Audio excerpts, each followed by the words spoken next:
Good morning, everyone.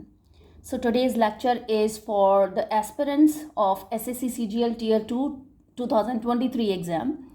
जो भी aspirants SSC CGL Tier 2 के एग्ज़ाम की प्रिपरेशन कर रहे हैं, जो अक्टूबर मंथ में होने वाले हैं, उनके लिए ये लेक्चर है. और हम लोग एक मॉडल टेस्ट पेपर डिस्कस कर रहे हैं, उसके कुछ क्वेश्चंस डिस्कस कर रहे हैं यहाँ पर, जो कि मॉडल टेस्ट पेपर 2018 के क्वेश्चंस हैं. सो ये जो क्वेश्चंस हैं I have selected for you, जिससे आपको समझ में आएगा कि पेपर कैसा आ रहा है, किस उसका डिफ़िकल्टी लेवल क्या है. पेपर का जो पैटर्न है वो आप सबको पता है. जो भी सीरियसली तैयारी कर रहे हैं SSC CGL की, और जो Tier 2 में की तैयारी कर रहे हैं, एग्ज़ाम को समझने की कोशिश कर रहे हैं, उनको सबको पता है सिलेबस क्या है, पैटर्न क्या है. लेकिन क्वेश्चन का डिफ़िकल्टी लेवल क्या आएगा और रियल कंडीशन क्या होगी, रियल सिचुएशन क्या होगी एग्ज़ाम हॉल में, किस तरह के फियर, डिफ़िकल्टीज़ या कन्फ्यूज़न होंगे आपके दिमाग में, और उन्हें कैसे सरमाउंट करना है, कैसे इरेडिकेट करना है. So all the things will be discussed in this lecture. पूरे लेक्चर में आप बने रहिए, ठीक है. और चैनल को सब्सक्राइब कर लीजिए, शेयर कीजिए, लाइक कीजिए. टेलीग्राम चैनल से जुड़ जाइए ताकि आपको PDF मिल जाए इसका, तो आप हार्ड कॉपी ले सकते हैं और हार्ड कॉपी के थ्रू पढ़ाई कर सकते हैं. Right. As usual I usually start my lecture with a motivational quote. So today's motivational quote or motivational idiom is, don't wait for your ship to come in, swim out to it. So this idiom encourages proactive effort and initiative in pursuing one's goal. Like, what is your goal? Right now, your goal, as I think that right now your goal is SSC CGL Tier 2 के exam में आपको अच्छे marks लाने हैं और job लेनी है. That might be your goal. That may be your goal, and that should be your goal, right? So this idiom actually encourages proactive effort and initiative in pursuing one's goals rather than waiting for success to come effortlessly. Success वैसे भी effortlessly नहीं मिलती. There is no shortcut for success. आपको मेहनत करनी ही होती है. तो आप वेट नहीं करें कि सक्सेस आ जाएगी, बाय लक, बाय चांस कुछ अच्छा हो जाएगा और like this. You should just go ahead. You should make the way to success. आपको खुद ही कोशिश करनी होगी. So don't wait your ship to come in. आप अपने शिप के आने का वेट नहीं करें. Swim out to it. उसकी तरफ पहुँचें. राइट. सो इस मोटिवेशनल ईडियम के साथ में हम लोग स्टार्ट करते हैं आज का लेक्चर. एकदम मोटिवेट हो जाइए, पढ़ाई जारी रखिए, खूब मेहनत करिए और सफलता ज़रूर मिलेगी आपको.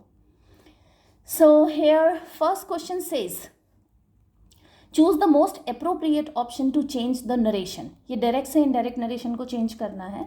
राइट. और यहाँ एक सेंटेंस दिया हुआ है आपको. Rita said I am not feeling well.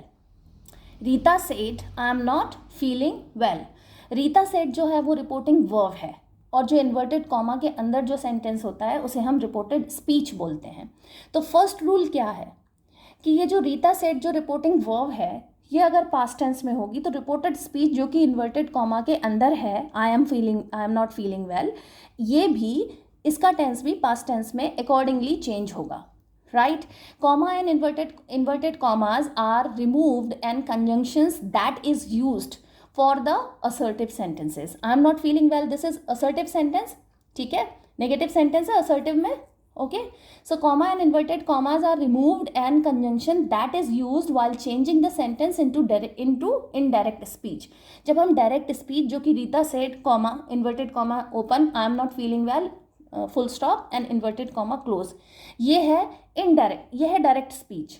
अब इसको indirect में change करेंगे. reported speech यहाँ पर ये जो आपका टेंस बन रहा है वो है प्रेजेंट कंटिन्यूस टेंस. तो जब हम इसे चेंज करेंगे इनडायरेक्ट में तो वो बन जाएगा पास्ट कंटिन्यूस टेंस, क्योंकि रिपोर्टिंग वर्ब पास्ट में है. Right. So while changing the sentence into indirect speech, that comma and inverted commas are removed and conjunction that is used. Okay. Say और said remains unchanged in indirect speech. से या फिर said जो होता है वो indirect speech में से और say to और से मतलब they remain unchanged. ठीक है. वहाँ पर कोई भी चेंज नहीं होता. say to changes into tell. अगर say to या said to होता है तो वो tell या told में बदल जाता है. अगर say या said होगा तो उसमें कोई चेंजेस नहीं आएंगे. Right. And then if first person क्या होता है, आई एन वी। अगर फर्स्ट पर्सन होता है तो रिपोर्टेड स्पीच में, अगर रिपोर्टेड स्पीच में फर्स्ट पर्सन है, then it will be changed accordingly to the subject of the reporting verb. अब रीता सेड में सब्जेक्ट क्या है, रीता है।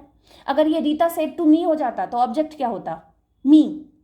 सब्जेक्ट क्या होता, रीता, और रीता सेड टू मी, ये सेड टू मी हो जाता, तो यहाँ पर मी क्या होता, ऑब्जेक्ट। ठीक है।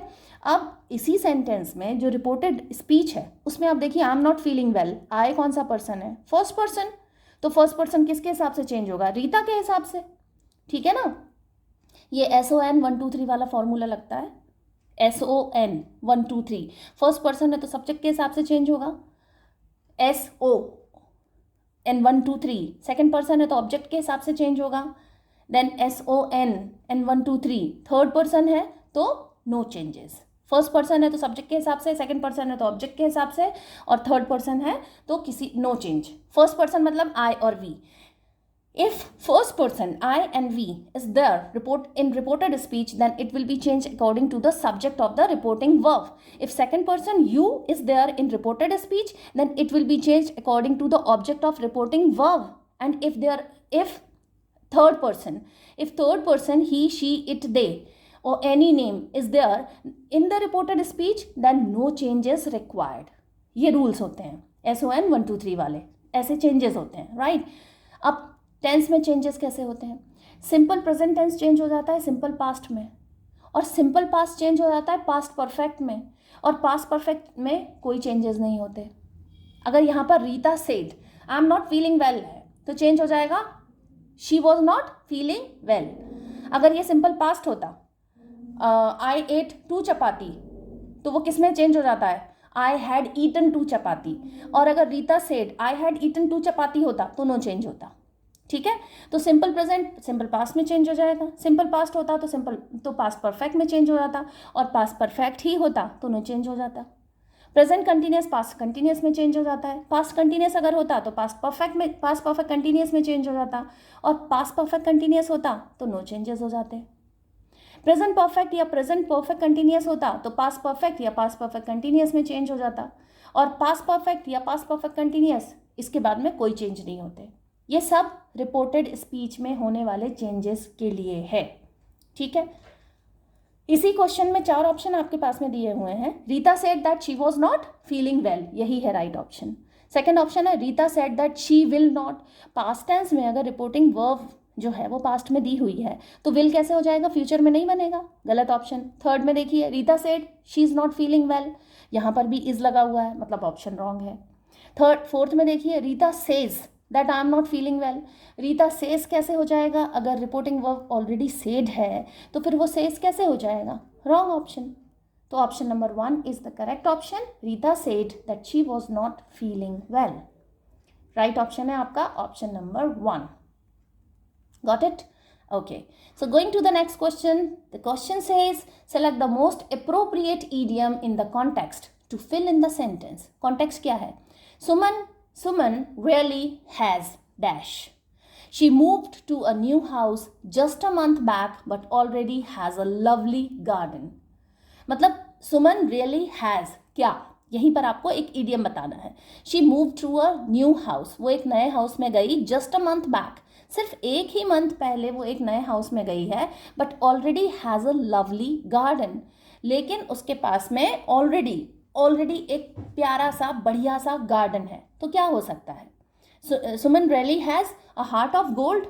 अ हार्ट ऑफ गोल्ड का मतलब होता है someone who is genuinely kind and compassionate. तो कंपैशनेट है, वो काइंड है, इसलिए उसके पास इतना अच्छा गार्डन है। हार्ट ऑफ गोल्ड है इसलिए उसके पास में इतना अच्छा गार्डन हो गया। ये तो कोई कोरिलेट ही नहीं कर रहा आपस में। अच्छा व्यक्ति है तो उसके पास अच्छा गार्डन होगा, no. A bad hair day, it means ये एक नाउन है और इनफॉर्मल के लिए बोला जाता है।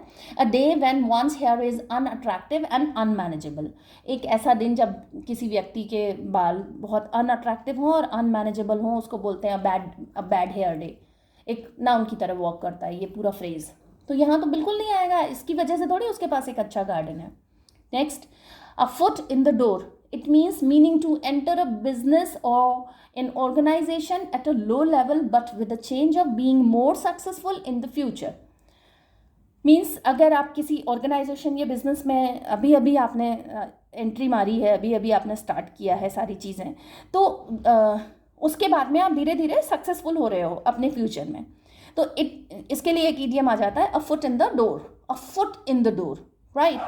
लाइक इसका एग्जाम्पल देखिए, making contacts can help you to get a foot in the door when it comes to getting a job. Job लेने के लिए यहाँ पर एक ईडियम बड़े अच्छी तरीके से यूज़ आ सकता है, a foot in the door, right? Like making contacts can help you to get a foot in the door when it comes to getting a job. इसका एग्जाम्पल है, मतलब आप शुरुआत में आपने अभी अभी कोई बिजनेस स्टार्ट किया है, कोई ऑर्गेनाइजेशन में आपने काम करना स्टार्ट किया है, धीरे धीरे आप सक्सेसफुल हो रहे हो. That is a foot in the door. It means your foot in the door, right. Now green fingers, meaning if someone has green fingers, that it means they are very good at gardening and their plants grow well.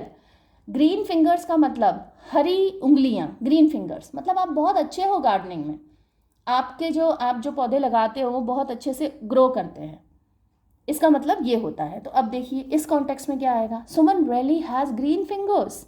She move to a new house just a month back but already has a lovely garden. वो सिर्फ एक ही month पहले एक नए house में shift हुई है, लेकिन उसके पास एकदम बढ़िया गार्डन है.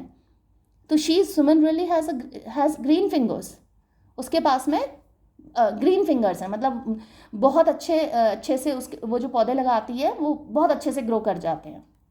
यहाँ पर जो आएगा वो आएगा option number 4, that is green fingers, right. So these are the things. Okay, for today's lecture we are doing these questions only. For the next lecture we'll do some more questions, right. अपनी मेहनत करते रहिए, question solve करते रहिए, model test paper solve करते रहिए, so that आपको real questions का अंदाज़ा हो जाए किस तरह के क्वेश्चंस आते हैं. Okay, so keep learning. Thank you so much.